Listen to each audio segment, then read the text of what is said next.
कोल्हापूर शहरात मोठ्या प्रमाणात वृक्षसंपदा आहे, मात्र बहुतांश वृक्ष 50 वर्षांपूर्वीचे आहेत।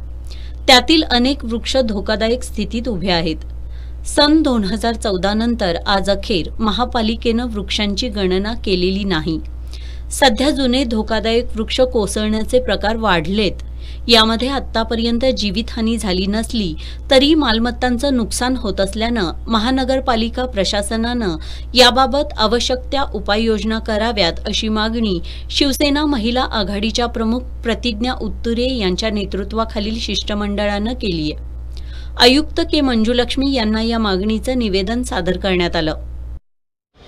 2 दिवसापूर्वी आपण पाहिलं की ताराबाई पार्क तसेच टाउन हॉल येथे जुनी आणि धोकादायक वृक्ष पडलं आणि त्यामध्ये जीवितहानी झाली नाही पण वित्तहानी झाली, कारण 4 व्हीलर एक त्याच्यामध्ये सापडली, त्याच्यावरतीच ते झाड पडलं। सुदैवानं त्या लोकांना काही झालं नाही, पण कारचं मोठं नुकसान झालं। असं म्हणजे अशी सिच्युएशन वारंवार येऊ शकतात किंवा होऊ शकतात जर यंत्रणा आपली प्रशासनाची वाढली नाही तर।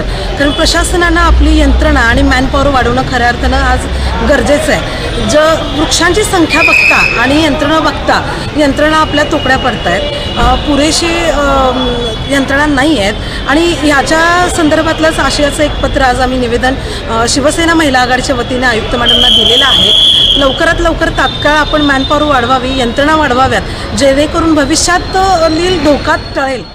या शिष्टमंडळात शुभांगी साळोखे, शिल्पा संगपाळ, माधवी लोणारे, अनिता पोळ, प्राजक्ता पाटील, उमा जोगदंडे यांचा सहभाग होता।